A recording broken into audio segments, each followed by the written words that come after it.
I'd like to talk today about morality. I know what some of you are thinking. Boring! Who wants to hear about a bunch of stupid morals? Ooh, don't kill people and don't steal and blah, blah, blah. But I'm here to talk about what morality is, because it's important that we establish this. I mean, even if you don't agree with my definition of morality, it's important that you know what I'm talking about when I say morality. Because I don't think a lot of you do. I think a lot of you just view morality as a bunch of rules that you've never really thought about, but they're a good idea. You know, it's good that we don't kill people because I don't want to be killed, and it's good that we don't steal because, you know, I don't want to be stolen from, and so on and so forth. And that's how they trick you.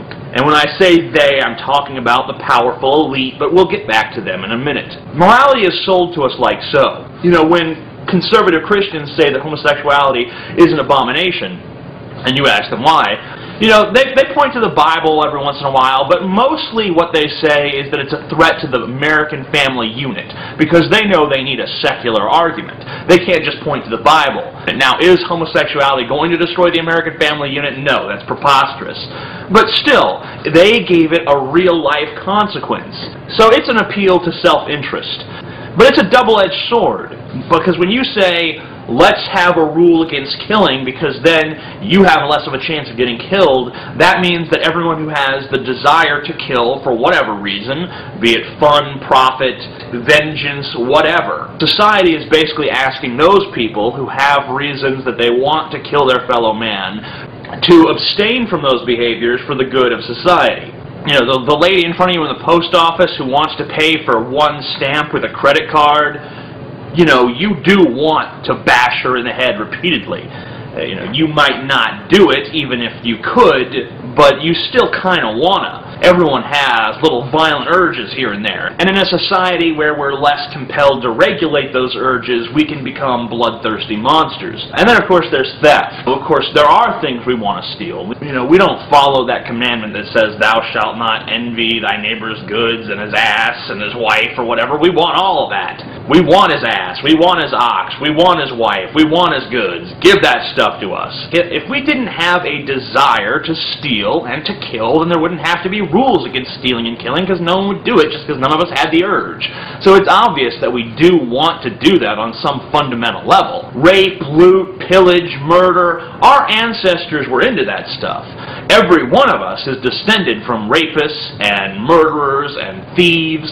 You know, now we're a little bit more uptight and we don't want to associate with that sort of behavior, and that's fine, I understand. But here's the tricky thing. Let's say you're destitute and you live in a hovel and you have nothing, you can barely feed yourself, and your neighbor is living in a huge palatial mansion, and he has servants, and you know, and he drinks wine and eats big turkey legs for dinner every night, and you look at him with envy. If you're smart enough, you realize that the moral code of our society protects him more than it protects you. You know, there's no reason for him to kill you unless he's one of those rich guys that's into, like, hunting humans as the ultimate prey or something, and there's no reason for him to steal from you. So really, you're not being protected against him because you don't really need protection against him, because he has no reason to go after you. Our rules do protect him against you because you want his stuff.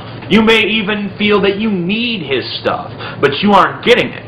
So when there is no equality between parties, our moral code just doesn't work, because the powerful always have more to lose than the powerless. Now that we know that the system favors those who have more and are powerful, let's look at our definition. What is the definition of powerful? Power is authority. And authority is derived from what? Authority is derived from enforcing the rules. Because morality and authority are symbiotic. One cannot exist without the other. Because if there is no authority to enforce the rules, then the rules will be broken. So these people derive authority from the rules. So of course they're going to set up rules that benefit them. So we're going to live in a culture where if a giant corporation poisons people, if a giant corporation kills people, if a giant corporation steals and lies and cheats, we say, well, that's just business. That's the business world. It's like war, you know. We can't be messing with them. We don't want the government involved in private business. Why not? because those are the powerful, and we know that they're not subject to our little peasant morality. No, no, no. Morality is for us, the small and the weak, of course. So when George Bush and Dick Cheney and Donald Rumsfeld and all of them lie to take the country to war, we say, well, you know what, they're big, powerful men, and we don't need to bother with them. You know, they're above us, we're peasants, they're gods. And remember, the highest ethical principle in our society is obedience. Morality and authority become one.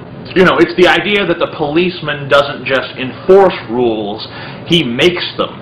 He decides what's right and wrong. The judge decides what's right and wrong. The president decides what's right and wrong. When I talk about morality, what I'm really talking about is obedience and control and the subversion of our own desires and the usurping of our own wills.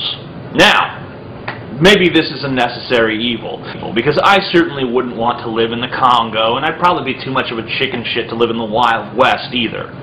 So I'm not saying that we should have no morality and no authority. I'm just saying that perhaps the people should also be an authority.